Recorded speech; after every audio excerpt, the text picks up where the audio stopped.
Hi everybody, my name's Sean. I'll be leading you through the next couple of weeks in an indoor and outdoor experiential learning exercise concerning succession, biodiversity, food webs, population dynamics, the math involved with those, as well as vegetation, predator, and prey dynamics. Right now I'm standing in a field at the top of San Joaquin Park here in Oakland, California. This area of the park burned about 150 years ago due to a lightning strike, and large portions of the area haven't recovered since, mostly due to human intervention. We'll be exploring areas of the park through this video right now, and then a couple of weeks we'll come out here and visit. You'll be collecting data out here by yourselves. Follow me to the next area.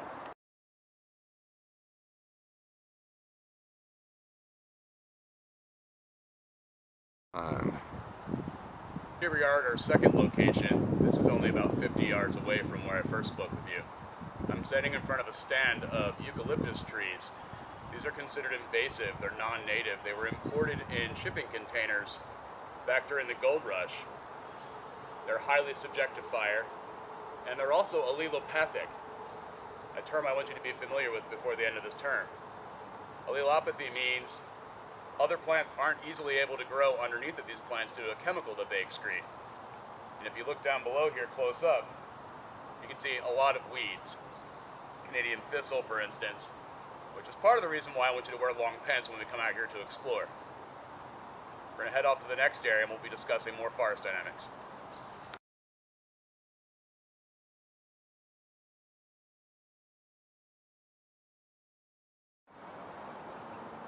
Here at our third location, we're standing in front of what's considered a stable ecological niche with two native California varieties of evergreens.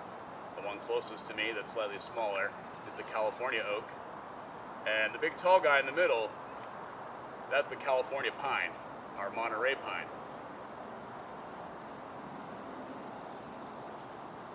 If you'll notice the understory below these trees, there are other types of vegetation growing underneath that are adapted to growing in the shade. That's an additional term that I'd like for you to understand. Understory, the midstory, and the canopy. Let's head off to our fourth location.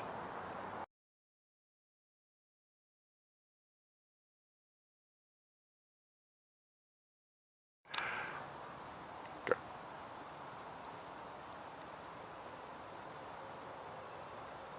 Check out this little guy. This is a small example of the coast redwood, or Sequoia sempervirens. Hundreds of thousands of acres of California coastline were covered with this type of forest before the 18th century. Large areas have been felled for timber, and even more have succumbed to fire and not been repopulated by native varieties. While we're thinking about the size of these trees and the communities that they form, and while we're here in the park, I want you to be on the lookout for certain types of predator or prey interactions. If you see different types of animals, whether they be living in the soil or flying around, or walking around for that matter, we'll be doing some internet research ahead of time to find out things that we might not necessarily see while we're here at the park. The sequoia community here is a stable environment, and barring any type of fire, these will be the climax community for the area, an additional term I want you to remember for the end of the term. Let's head to the next spot.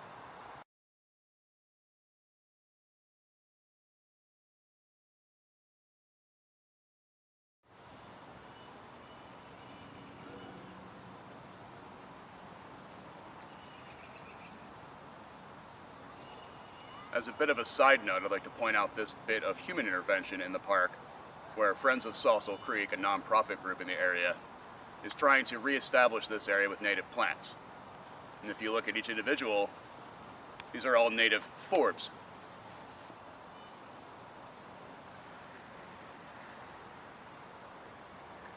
Let's head to the next spot.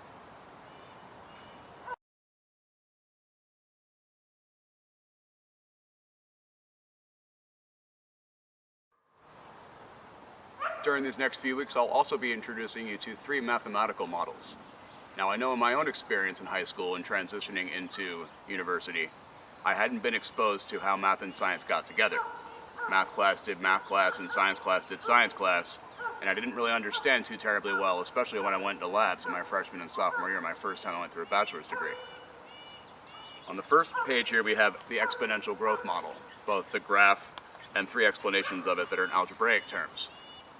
Exponential growth indicates a population that increases in size without ever reaching equilibrium with its environment. It keeps growing and growing and growing and growing. I can only think of one population on Earth that does that: humans. We'll be exploring various modes of exponential growth and showing why this isn't necessarily sustainable and how this doesn't necessarily apply to the natural world. Go. This next one we have here is the logistic growth model, or the logistic curve. You'll notice the shape through the middle here. It's sigmoid, something I'd like you to remember for your final exam for this class. This is more appropriately how things react in the environment, ecologically speaking.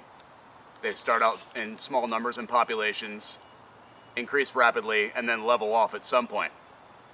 That some point is called equilibrium.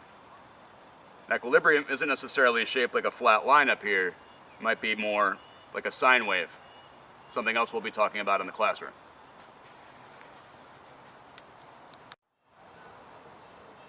This third one we have here is the logarithmic model. Population will increase rapidly and then level off rapidly. We'll be giving more examples of these 3 types of nonlinear equations in class, and I'll be doing a lot more explaining, but I want this to be the first time you see it. I don't want it to be intimidating, so we'll be talking about this a lot, and there'll be a lot of demystification going on. Thanks, and I'll see you in the classroom. Hi, my name's Sean Williams, and I'll be leading you through the next couple of weeks through a unit discussing succession, ecology, producers and consumers. I've completely lost my fucking train of thought. 2, 1. Hi, my name's Sean. God damn it. I gotta get fucking through this. I can't.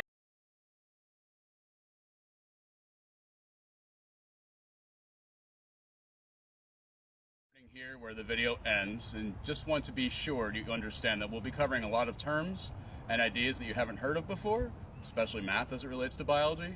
I don't want you to be too scared. I don't want you to I also don't want you to, damn it. In an old growth area of the park that's dominated by Sequoia sempervirens, or coast redwood. Very large trees, evergreen. The whole coast of California used to be covered in these. This whole area now on the eastern side, or I'm sorry, the western side of the park is sporadically covered with these. And as you can see, I'm not really sure where I'm going with this right now. 2, 1. Hi, my name's Sean. God damn it. I gotta get fucking through this. I can't.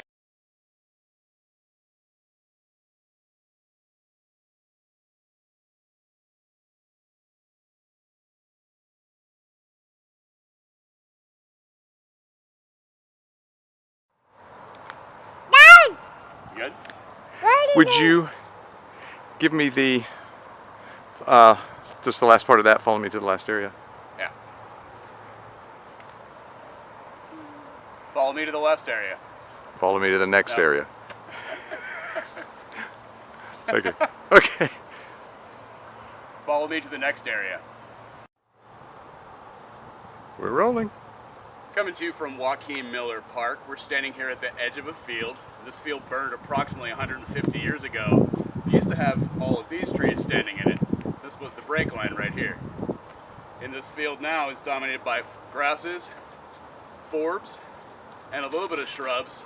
And on the very edges you'll find some seedlings if you look really hard of this particular tree. Behind me to my left you can see the San Francisco Bay Area. So this is an ecologically interesting area. What you can't tell right now is that there's a lot of wildlife around here. Most of it's down for the day because it got pretty hot here earlier, but there's a large variety of rodents and birds available in the area for you to look at. And you can't tell right now for sure because they're usually active earlier.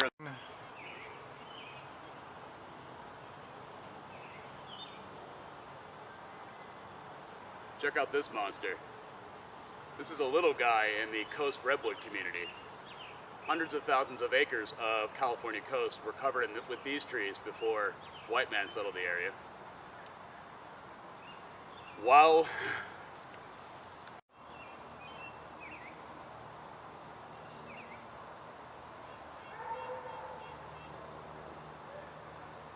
Check out this little guy.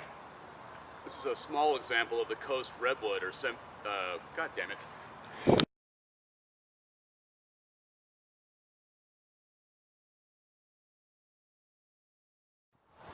We're standing directly across a man-made road from the field we were just talking about.